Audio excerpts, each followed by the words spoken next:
আলহামদুলিল্লাহ আলহামদুলিল্লাহ আলহামদুলিল্লাহ নাহমাদু ওয়া সাল্লি আলা রাসূলিল কারীম। আমি এবং আপনারা যথাসময়ে উপস্থিত হতে পেরেছেন, এই জন্য আল্লাহ রাব্বুল আলামিনের লাখো কোটি শুকরিয়া। সবাই বলেন আলহামদুলিল্লাহ। আর আমাদের প্রেরিত শেষ নবী, শ্রেষ্ঠ নবী, তাকে আমরা দরুদ ও সালাম, লাখ লাখ দরুদ ও সালাম পেশ করি। সবাই বলেন সাল্লাল্লাহু আলাইহি ওয়াসাল্লাম। এখন আমরা যথাসময়ে উপস্থিত, গত জুমায় বলছিলাম যে যারা আগে ভাগে আছে তাদেরকে ফজিলত একটু বেশি আছে। এটা আপনারা লক্ষ্য করে একটু আপনারা তাড়াতাড়ি আসবেন, যথাসময়ে আসবেন।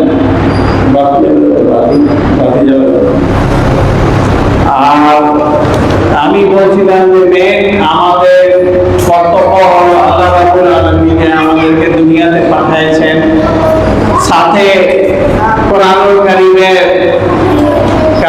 কারীমের আমাদের বিধানসমূহ পাঠিয়েছেন, এগুলো মেনে চলা।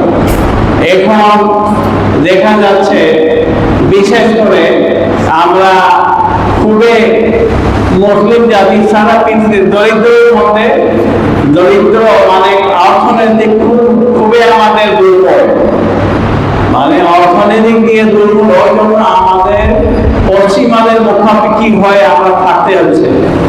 এইটা কারণ হলো আমরা মনে করেন এই 60-70 শতকের মধ্যে আমরা কোন সুদের সাথে সম্পৃক্ত ছিলাম না, সুদের সাথে আমরা কোন সম্পৃক্ত ছিলাম না। এখন দেখা যাচ্ছে 90-95% লোক সুদের সাথে সম্পৃক্ত, সুদের সাথে সম্পৃক্ত। এই জন্য আমাদের এই অর্থনৈতিক অবস্থা খুবই খারাপের দিকে যাচ্ছে। এখন আমরা সবাই মানে এই জন্য আমি একটা সূরা বাকারা কোরআনের আয়াতকে একটু তেলাওয়াত পাঠ করি।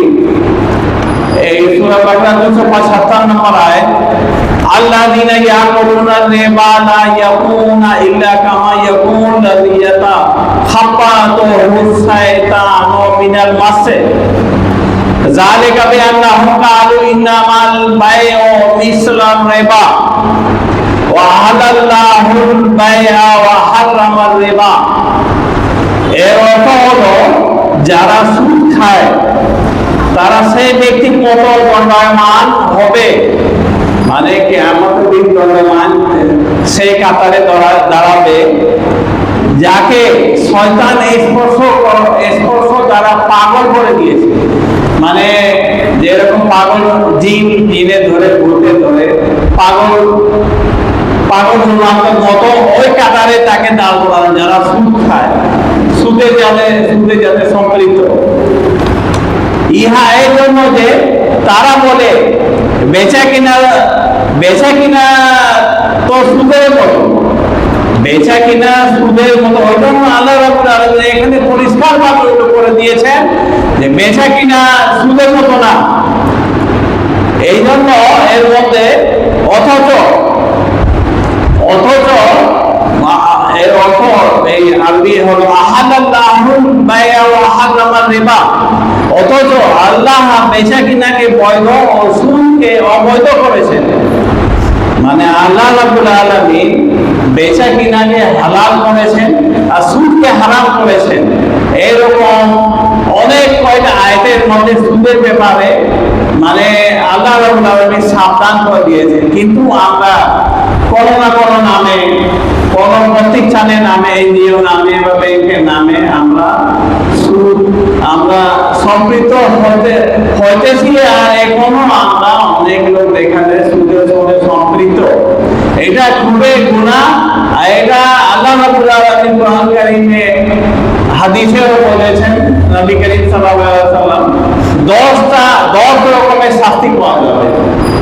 যে সুদের সাথে লেনদেন করে তাদেরকে 10 রকমের শাস্তি পাওয়া যাবে। 10টা শাস্তি, অনেক বড় বড় শাস্তি। এটা কাবিরা গুনাহ, এটা মাফ হবে। এই জন্য আজ থেকে আমরা সব সময় চেষ্টা করব যে সুদ থেকে আমরা রেহাই পাই, মানে সুদের সঙ্গে আমরা ধারে কাছেও না যাই। এখন মনে করেন আরেকটা হলো মানে সবচেয়ে বড় বড় আজাব 10টা আজাব।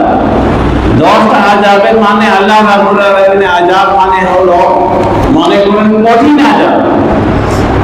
এগুলা বিবরণ করা সময় নাই, হয়তো আগামী জুমা আমি বলবো।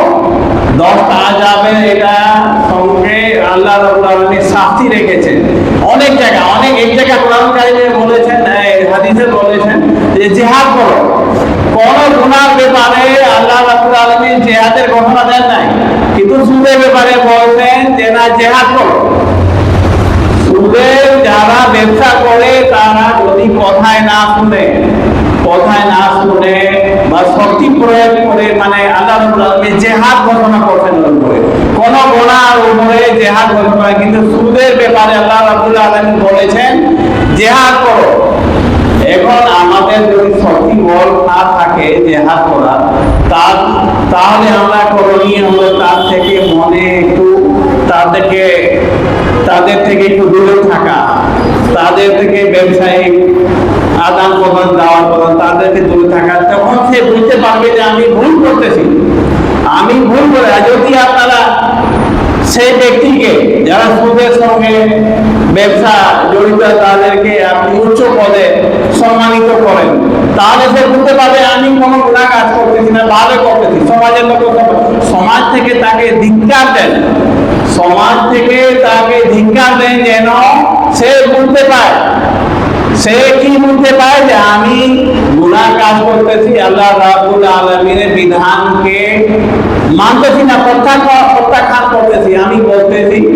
ওই জন্য আল্লাহ রাব্বুল আলামিন কোরআন কারিমে একদম ক্লিয়ার পরিষ্কার ভাবে 275 নম্বর আয়াত সূরা বাকারা মানে পরিষ্কার ভাবে বলেছেন, যারা বলে বেচা কিনা যেরকম হালাল আছে সুদও এরকম হালাল আছে, এর মধ্যে এতে বলা হচ্ছে তারা পাগল।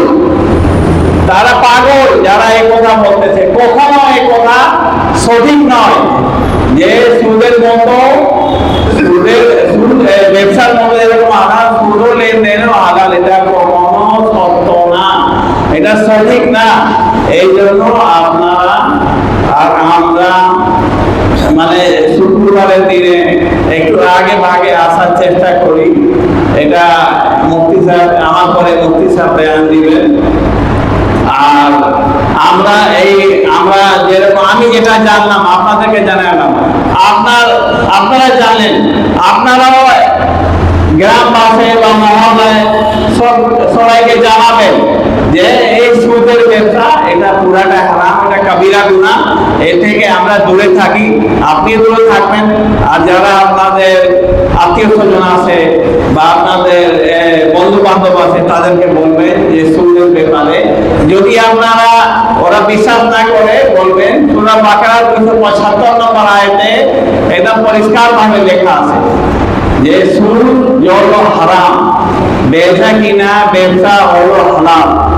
যদি এই কথা সে বলে, অনেক দেখায়, অনেক প্রতিষ্ঠান দেখায়, এটা সারিয়া বোর্ড, এটা বোর্ড ইসলামী বোর্ড, সরকারি ইসলামী সারিয়া বোর্ড থেকে অনুমোদিত, এটা কখনো আমি মানতে রাজি না বা আপনারা মানবেন না। এটা কোরআন কারীমে 275 নম্বর আয়াতে পরিষ্কার ভাবে লেখা আছে, পরিষ্কার ভাবে। এই জন্য আপনাকে কেউ যদি গিলাসে দেয়, গিলাসে মদ ঢেলে দেয়, আপনি দেখতেছেন মদ আছে, সেই প্রতিষ্ঠানের লোকটা বলতেছে এটা না পানি আছে, কিন্তু আপনি বুঝতে পারতেছেন। এই জন্য আমি প্রত্যাখ্যান করবেন যে না আমি খাবো না। এইটা আমার সঙ্গে আমি অনেক লোককে বুঝাই, আমি প্রায় ছোট লোককে বুঝাই, কিন্তু এই যে কোরআন কারীম বলছে না যে তারা পাগল হয়ে গেছে, কথাটা সত্যি। আমি প্রায় ছোট লোককে, আমি তো ব্যবসায়ের সঙ্গে সম্পৃক্ত, ব্যবসায়ী কারণে তারা আমাদের অনেকগুলো আমাদের মানে কাস্টমার আছে, তাদেরকে মনে হয়, কিন্তু একটা কাস্টমারও মানে না, একটা লোকও মানে নাই। আর দিন যাদের 4 লক্ষ টাকা সুদ ছিল, 4 লক্ষ টাকা সুদ ছিল, এখন সে 10,000 কোটি টাকা উঠে গেছে। একটা লোকের 50 লক্ষ টাকা সুদ ছিল, আমি বললাম যে এটা বাদ দিয়ে দেন, এটা হারাম। এখন তার দাঁড়াইছে 10 কোটি টাকা। 10 কোটি টাকা সুদ। এখন মনে করেন আল্লাহ রাব্বুল আলামিন আর অনেক আয়াতে বলেছেন যে এরা ধ্বংস হয়ে যাবে, যারা সুদের সাথে সম্পৃক্ত আছে, লেনদেন করতেছে, তারা ধ্বংস হয়ে যাবে। আল্লাহ রাব্বুল আলামিন কখনো ওয়াদা মিথ্যা হয় না। এরা আপনাকে মেনে চলতে হবে। আল্লাহ রাব্বুল আলামিন যা বলেন ওটা অবশ্যই হবে। এটা আপনাকে আমাকে ঈমান রাখতে হবে। এটা বলে আমি যে বললাম আপনারা এটার উপরে পালন করা, কোরআন কারীমের কোরআন আইন বিধানটা মেনে চলা। আল্লাহ আপনাদেরকে তৌফিক দান, আমাদেরকে তৌফিক দান করুন। এটা বলে শেষ করি। আসসালামু আলাইকুম ওয়া রাহমাতুল্লাহি ওয়া বারাকাতুহু।